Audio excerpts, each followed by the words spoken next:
Did you know that the average length of the small intestine in adults is 6 meters long, but can reach up to 10 meters in taller people?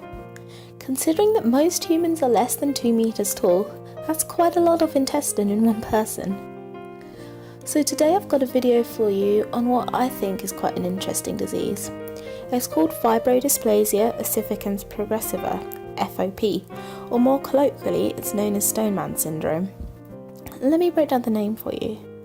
Fibrodysplasia is the abnormal development of fibrous connective tissue. Ossificans means bone forming or bone being deposited in soft tissue, and progressiva means that it happens in stages. It's a pretty rare disease. There's only about 1 case per 2 million people. It's genetic, but that doesn't mean it's hereditary. In fact, most cases are caused by a random mutation. This is an autosomal dominant mutation, meaning you only need 1 copy of it to have the disease. But because it's autosomal, that means body cells, the expressivity is variable, meaning the disease presentation can vary between individuals. The mutation is in a gene called ACVR1 that codes for a bone morphogenetic protein type 1 receptor. These are transmembrane receptors and are found in many tissues such as muscle and cartilage throughout the body. This means that they are really important as they help control the growth and development of bone and muscle. A particularly important normal function is ossification, where cartilage is replaced by bone as part of the normal skeletal development across birth to young adulthood. So you can imagine that if something were to go wrong with this receptor, it would have quite a large impact. For anyone who is interested, the mutation is a histidine is substituted for arginine at position 206 in the amino acids chain. Under certain conditions, this mutation may change the shape of the receptor, and this shape change may disrupt the binding of an inhibitor protein or interfere with other mechanisms that control activation. As a result, the receptor may be constantly activated. This is suggested to cause overgrowth of bone and cartilage and fusion of joints.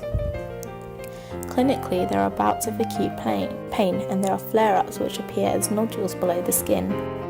These lead to ossification of soft tissues, as I've mentioned, and eventually the formation of an exoskeleton.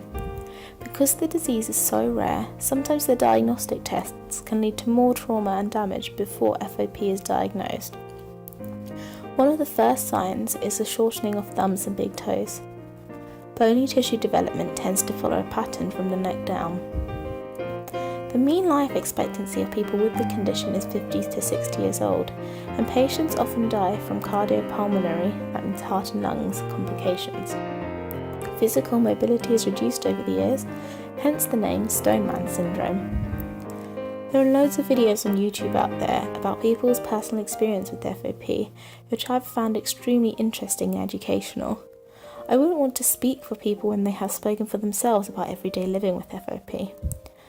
From what I've seen, they seem to be really good at adapting to their physical limitations and often try to remain positive with what is quite a difficult disease to deal with. There are only about 800 people in the world with it, but it seems that experience sharing between themselves is something that the people with the disease find to be really beneficial. Current management includes supportive therapies. Surgery to free joints that have been welded together isn't really an option that's used too much, as any trauma that occurs in the surrounding areas could become ossified and bone forms there. Glucocorticoids are a drug class that can be used in first-line treatment. These are anti-inflammatory and can help to manage flare-ups. Generally, medication directed towards reducing inflammation is used.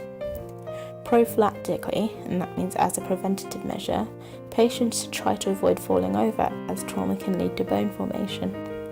Providing prophylaxis for the flu and pneumonia are important, but interestingly, intramuscular shots are not viable in these patients, so the standard winter flu shot has to be given a different way. Potential future treatments include blocking activity of the mutant FOP receptor, diverting the responding mesenchymal stem cells to a soft tissue fate, inhibiting inflammatory and neuroinflammatory triggers of FOP flare-ups, and altering the different microenvironments that promote the formation of FOP lesions. I know there were quite a few technical terms there. If anyone wants anything explained more, feel free to comment. One of the most interesting and widely known cases is that of Harry Eastlack. Born in 1933 and dying 6 days before his 40th birthday, his skeleton is now in the Mutter Museum of the College of Physicians in Philadelphia. You can see his skeleton is just completely different to what you'd expect, and that there's bone outside of where it should be. Sheets of bone cover his back, and ribbons, sheets and plates of bone lock his spine to his skull and his skull to his jaw. Additional ribbons and cordons of bone span from the spine to the limbs and immobilize the shoulders, elbows, hips and knees.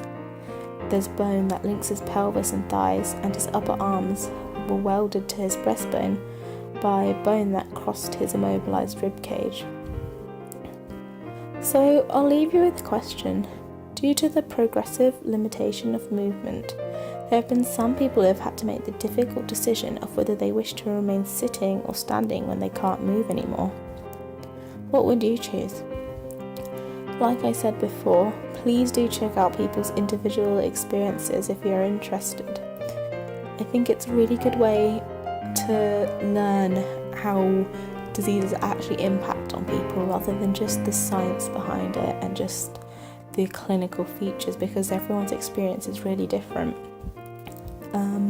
As always, my sources will be in the description if you want to read up a bit more, and Wikipedia is actually quite a good place to start. Thank you for listening, and hopefully I'll see you in the next video. Bye!